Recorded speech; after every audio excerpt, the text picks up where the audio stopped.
Hai Sobat Kecepikong 1996. Apa kabar semuanya? Oke, balik lagi di video lainnya guys. Aneh ya, patah hati itu bisa bikin siapapun yang biasanya kelihatan dewasa, kalem, berwibawa, mendadak berubah kayak pemain cadangan yang baru pertama kali turun lapangan. Kocak tapi sakit juga. Karena banyak banget yang justru ngelakuin hal-hal yang bikin mantan makin yakin buat cabut. Bahkan sebelum sempat mikir ulang soal hubungan itu sendiri. Dan kalau sekarang lagi kejebak di mode itu, stop dulu. Jeda. Serius. Karena itu beneran ngehancurin peluang tanpa disadari sama sekali. Di episode kali ini, kita mau bahas satu hal paling fatal yang sering banget dilakuin orang abis putus. Hal yang bener-bener ngurangin daya tarik sampai tinggal remahnya. Kenapa efeknya segede itu? Dan apa yang justru harus dilakuin biar kamu keluar dari fase ini dengan aura yang lebih kuat dari ekspektasi siapapun dan vibe setenang itu sampai bikin mantan bengong. Tetap dengerin sampai habis, karena di akhir gua bakal kasih satu kalimat sakti yang bisa langsung dipakai buat ngambil alih kontrol emosi kamu dan berhenti dari spiral yang bikin kepala makin muter. Percaya deh, ini bakal kepake banget.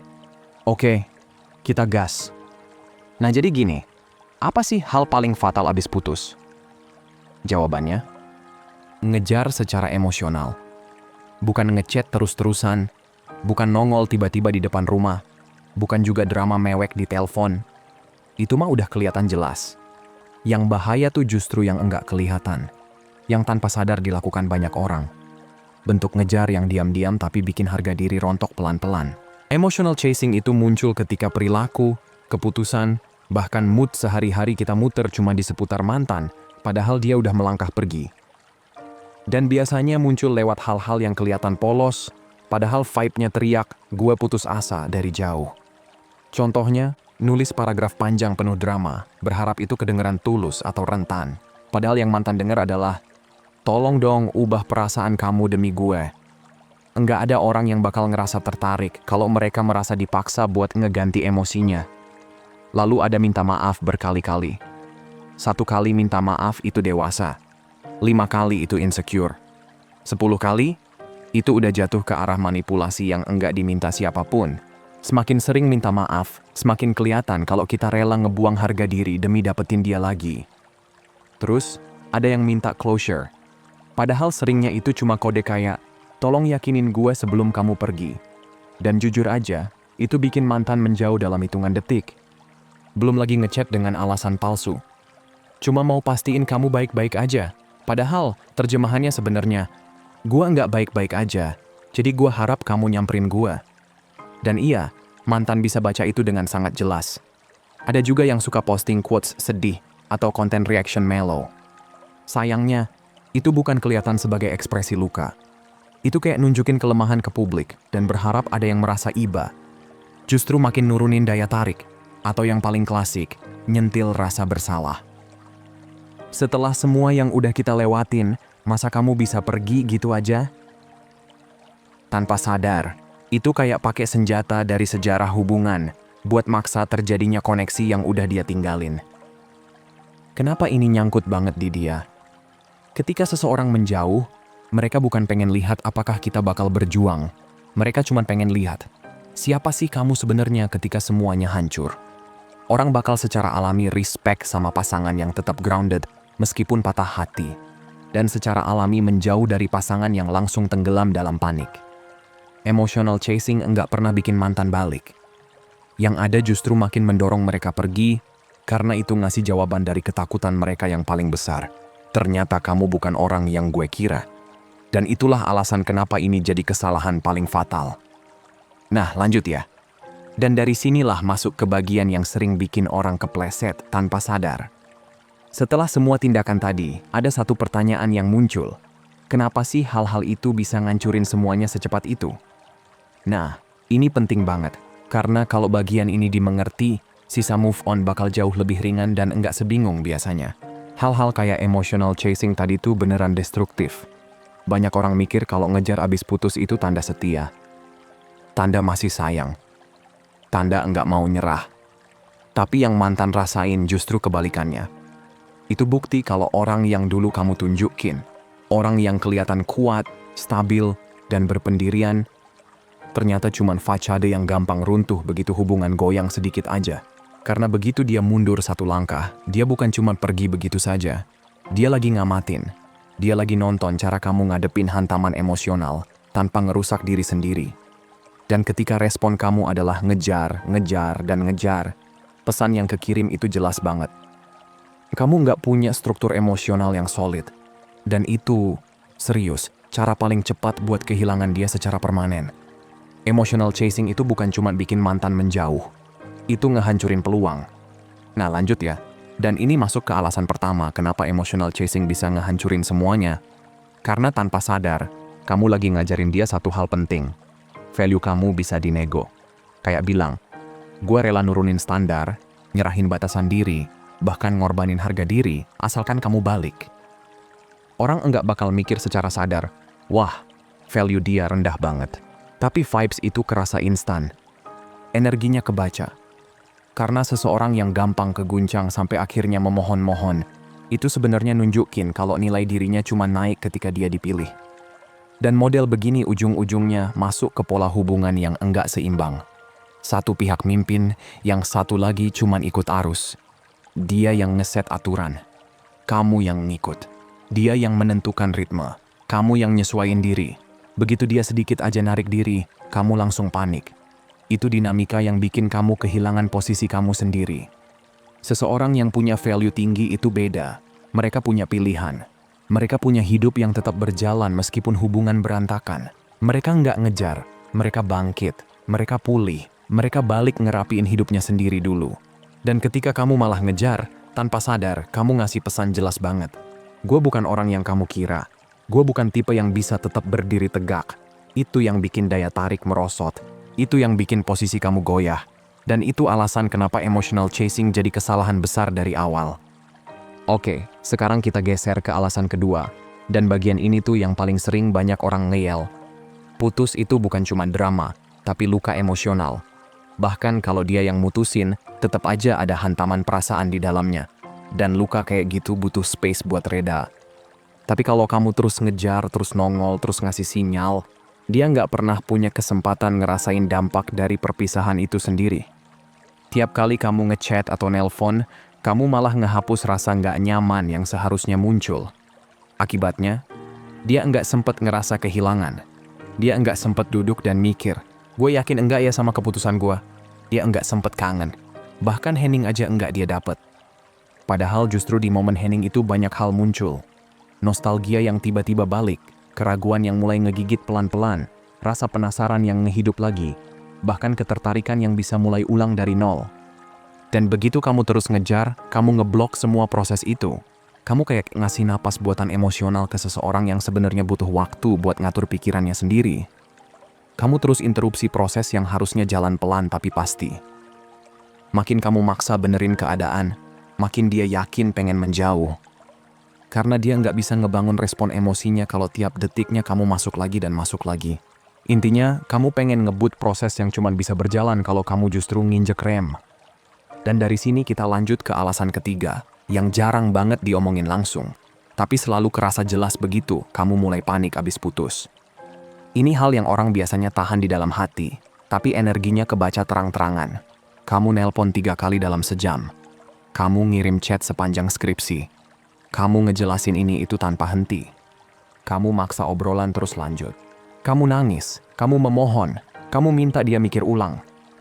Dan dari sudut pandang mantan, semua itu bukan kelihatan kayak cinta tulus. Bukan kelihatan kayak perjuangan. Yang dia lihat justru kekacauan emosional. Kayak kamu lagi muter-muter di pusaran panik yang enggak ada rem. Orang enggak bakal balik ke hubungan yang kerasa enggak stabil secara emosional. Bukan soal bahaya fisik, bukan ke arah sana, tapi enggak aman karena dia ngerasa kamu enggak bisa jadi pemimpin emosional dalam hubungan pada saat itu. Dia enggak bisa nitipin ketenangan ke kamu, karena tiap ada masalah, kamu runtuh duluan. Ngejar justru nge-expose seberapa rapuh kamu ketika tekanan datang. Padahal orang cenderung balik ke pasangan yang bisa tetap tenang ketika emosinya lagi kebakar. Yang bisa tahan gelombang tanpa langsung terseret sama badai. Ngejar itu kebalikannya. Ngejar tuh kayak nunjukin ketidakstabilan yang dikemas, seolah-olah lagi berjuang demi cinta. Dan justru itu yang bikin dia makin menjauh. Nah lanjut, Oke, setelah ngerti 3 alasan tadi, sekarang kita masuk ke bagian yang sering banget orang salah kaprah. Banyak yang mikir ada teks ajaib, kata maaf yang pas, atau gestur dramatis yang bisa bikin perasaannya balik kayak tombol lampu klik, langsung nyala lagi. Padahal nggak ada. Serius, nggak ada sama sekali. Satu-satunya hal yang beneran bekerja justru hal yang kebanyakan orang hindari, karena kedengarannya kayak berlawanan sama naluri. Kamu stabilin diri kamu. Bukan buat dia, tapi buat diri kamu sendiri. Karena kenyataannya simple banget. Yang bikin seseorang hancur itu bukan putusannya, tapi cara dia bereaksi terhadap putusannya. Makanya, langkah pertama, berhenti ngejelasin panjang lebar. Ketika seseorang mutusin hubungan, mereka bukan lagi minta presentasi lengkap dengan alasan-alasan yang runtut. Mereka cuman lagi nyampein apa yang hati mereka rasain di momen itu. Jadi, ngejelasin diri kamu berkali-kali nggak bakal ngubah apa yang udah dia rasain. Lalu, berhenti bernegosiasi. Negosiasi abis putus itu kayak jadi sales yang maksa ngejual barang yang udah dikembalikan pembeli. Mungkin kita break aja dulu, kita nggak harus bener-bener putus. Kalau kamu mau, kita bisa coba lagi. Kalimat-kalimat begitu bukan bikin kamu kelihatan dewasa, malah bikin posisi kamu jatuh. Karena seseorang yang nawarin hubungan kayak barang diskonan nunjukin kalau dia nggak yakin sama value dirinya sendiri. Jadi, tarik diri. Berdiri di posisi kamu. Tunjukin kalau kamu bukan orang yang bakal ngerayu hati dia kayak lagi nawar barang bekas. Kamu punya harga diri. Dan yang paling penting, berhenti bereaksi. Jangan reaktif sama sikap dinginnya, sama heningnya, sama chat yang setengah hangat setengah enggak jelas. Jangan. Dengan kamu enggak reaktif, kamu ngirim sinyal kalau kamu stabil meskipun fondasinya lagi goyang. Dan itu adalah kualitas yang bikin orang merasa aman dalam hubungan. Terus, stop coba benerin semuanya dalam 48 jam pertama. Fase ini tuh zona badai, emosi dua-duanya lagi kayak tsunami. Kamu enggak jernih mikir, dia juga enggak jernih mikir. Ada adrenalin, ada panik, ada ego, ada takut, ada sedih, semuanya tabrakan. Kalau kamu maksa benerin keadaan sekarang, hasilnya cuma satu. Kamu ngomong atau ngelakuin sesuatu yang nanti bikin kamu nyesel. Atau bikin kamu kelihatan lemah. Diam dulu, serius. Diam itu bukan hukuman, itu strategi bertahan hidup. Tarik energi kamu kembali ke diri sendiri. Bukan buat nyakitin dia, tapi buat bikin ruang. Ruang buat pikiran kamu reset. Ruang buat emosinya tenang. Ruang biar daya tarik bisa bernapas lagi. Dan terakhir, balik ke rutinitas kamu. Ini titik di mana pemulihan kamu sebenarnya mulai jalan. Balik ke gym, balik kerja, balik ke hobi, balik ke kehidupan kamu sebelum semuanya ribut. Karena ada satu hal yang banyak orang gagal paham. Putus itu enggak ngancurin hidup kamu. Yang ngancurin adalah ketika kamu ninggalin identitas kamu demi ngejar seseorang yang udah keluar dari cerita. Rutinitas itu jangkar. Itu yang bikin kamu nggak hanyut ke desperasi emosional. Kamu butuh itu. Dan itu yang bakal bikin kamu balik ke versi kamu yang lebih kuat dari sebelumnya. Nah, lanjut ya. Dan sekarang kita sampai di bagian yang sering bikin orang baru ngeh. Kenapa sih strategi ini bisa bekerja seampuh itu? Kenapa narik diri, tenangin kepala, dan balik ke stabilitas justru lebih kuat daripada 1000 kata maaf atau drama ngejar tanpa henti? Jawabannya simple. Karena stabilisasi ngebangun ulang 2 hal penting yang dihancurin sama emotional chasing. Pertama, harga diri kamu. Kedua, rasa respect dari dia. 2 hal ini tuh fondasi utama yang bikin hubungan bisa hidup, tapi juga 2 hal yang paling gampang runtuh waktu kamu panik abis putus. Begitu kamu berhenti muter-muter dalam lingkaran panik, dia mulai ngeliat lagi versi kamu yang dulu bikin dia tertarik. Versi yang tenang, solid, punya pijakan, dan enggak gampang goyah cuman gara-gara situasi lagi panas. Orang enggak bakal balik ke hubungan yang isinya kekacauan. Yang dicari itu ketenangan yang kuat, bukan badai yang enggak jelas arahnya. Dan waktu kamu stabil, kamu nunjukin kalau kamu bukan lagi orang yang bereaksi terhadap setiap keputusan dia. Kamu orang yang mengarahkan diri kamu sendiri. Dan itu sendirinya langsung ngubah dinamika kekuatan di antara kalian. Tonenya berubah, energinya berubah, caranya dia ngeliat kamu juga berubah. Kamu bukan lagi seseorang yang lari ngejar dari belakang. Kamu orang yang kembali berdiri tegak, ngambil alih hidupnya, dan ngatur jalannya sendiri. Dan posisi kayak gitu, itu yang bikin respect balik. Itu yang bikin daya tarik bisa bangkit lagi. Itu yang bikin strategi ini ngefek banget. Nah lanjut, dan dari sini pelan-pelan kita masuk ke inti besarnya. Kalau tadi kita bahas gimana stabilitas bisa balikin dignity dan respect, sekarang gue tutup dengan hal yang sering jadi game changer. Kenapa diam punya kekuatan segila itu? Banyak orang mikir, kalau gue diam, nanti dia malah lupa. Padahal justru sebaliknya, diam itu satu-satunya hal yang bikin dia benar-benar ngerasa kehilangan. Bukan cuma ngeliatin kamu tenggelam dalam panik. Cara kita memproses emosi itu beda-beda. Banyak orang baru ngerasain hilangnya ketika pasangannya mundur, bukan ketika pasangannya panik dan ngejar terus-terusan. Jadi, diam itu bukan hukuman, itu informasi. Pesan sunyi yang justru lebih keras dari 1000 kata. Dan isi pesannya nyentuh hal-hal penting banget. Pertama, diam mancing rasa penasaran. Begitu kamu berhenti ngejar, kamu nge-break pola yang dia kira bakal kejadian. Kamu bikin dia mikir, kok vibes-nya beda? Dan rasa penasaran itu narik perhatian lebih dari chat panjang lebar. Kedua, dia maksa dia ngadepin kehilangan itu sendiri. Selama kamu masih ngehubungin dia enggak ngerasain putusnya. Yang dia lihat cuma rasa sakit kamu. Tapi ketika kamu berhenti, dia sendirian sama keputusannya. Dia mengasih ruang kosong, dan manusia punya refleks alami buat ngisi ruang kosong itu dengan pikiran dan perasaan mereka sendiri. Ketiga, dia mengungkapin kekuatan emosional kamu. Banyak orang nyari cinta, tapi lebih dari itu, mereka nyari seseorang yang kuat secara emosional, yang gak roboh cuma karena satu keputusan berat. Dan saat kamu tetap diam setelah perpisahan, kamu lagi ngomong lewat tindakan. Gue gak butuh validasi lu buat kembali stabil. Perasaan gue bukan remote yang lu pegang. Gue sanggup berdiri sendiri, dan itu sesuatu yang jarang banget ditemuin. Yang keempat, dia mancing respect. Dan orang gak bakal bisa sayang kalau respect aja gak ada. Diam bilang, gue menghargai diri gue terlalu tinggi buat ngejar seseorang yang udah milih pergi. Satu pesan itu aja bisa ngubah cara dia ngelihat kamu secara drastis. Respect balik duluan sebelum rasa suka balik. Diam itu satu-satunya kondisi di mana respect bisa tumbuh lagi setelah putus. Dan yang kelima, diam naruh kamu di posisi seseorang yang punya pilihan. Orang yang punya opsi enggak akan panik atau minta-minta dibalikin. Dan diam bikin dia sadar kalau kamu enggak lagi duduk nungguin dia. Dari situ muncul rasa takut yang sehat. Gimana kalau ada orang lain yang ngelihat nilai dia sebelum gua balik? Dan rasa takut itu seringkali lebih kuat buat nyalain ulang daya tarik dibanding chat paling manis yang pernah kamu kirim. Diam bukan ketiadaan. Diam itu kehadiran, cuma dalam bentuk yang jauh lebih kuat dan dewasa.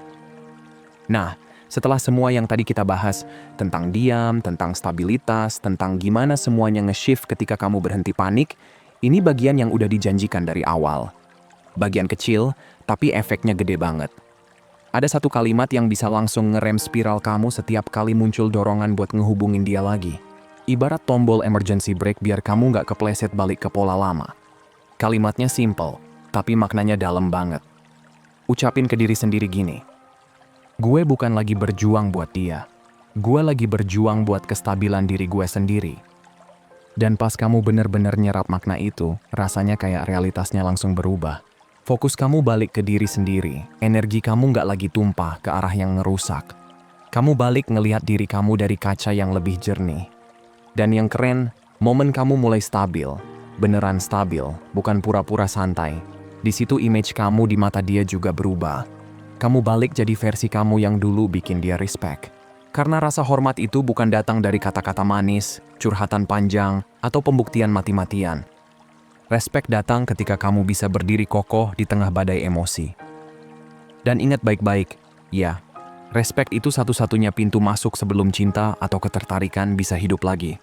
Kalau respectnya hilang, nggak ada ruang buat hal lain tumbuh. Tapi kalau respectnya balik, nah itu baru cerita mulai kebuka lagi. Jadi, setiap kali tangan kamu gatel mau ngechat atau hati mulai goyah, ulangin kalimat itu. Biar kamu ingat arah kamu sebenarnya. Kamu bukan lagi ngejar seseorang yang pergi. Kamu lagi bangun ulang diri kamu supaya berdiri lebih kuat daripada sebelumnya. Ingat itu. Selalu. So guys, segitu aja buat hari ini. Sehat selalu ya. Semoga harinya menyenangkan dan seperti biasa teman-teman.